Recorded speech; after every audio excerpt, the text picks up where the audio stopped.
Hello बच्चों, let's see the question. So the question says, how much of the net primary productivity of a terrestrial ecosystem is eaten and digested by herbivores? बेटा हम लोग जानते हैं कि जो producer होंगे,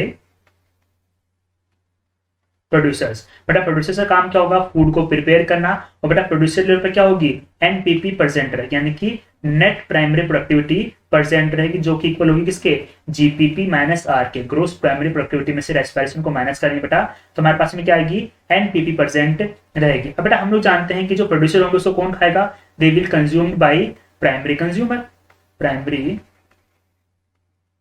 कंज्यूमर्स। तो बेटा एनर्जी जो प्रोड्यूसर के पास में प्रेजेंट है वो कहां पे ट्रांसफर होगी? अब प्राइमरी कंज्यूमर के पास में ट्रांसफर की जाएगी। और बेटा हम लोग एनर्जी ट्रांसफर के 10% लॉ के बारे में जानते हैं कि जब भी एनर्जी एक ट्रॉफिक लेवल से दूसरे ट्रॉफिक लेवल पर ट्रांसफर होती है तो ओनली एंड ओनली 10% एनर्जी का ट्रांसफर हो पाता है। क्लियर? तो सिर्फ और सिर्फ 10% एनर्जी बेटा प्रोड्यूसर से प्राइमरी कंज्यूमर तक ट्रांसफर हो पाएगी। फिर प्राइमरी कंज्यूमर से सेकेंडरी कंज्यूमर तक भी 10% एनर्जी ट्रांसफर हो पाएगी। सेकेंडरी कंज्यूमर से टॉप कंज्यूमर पर भी ओनली 10% एनर्जी ट्रांसफर हो पाएगी।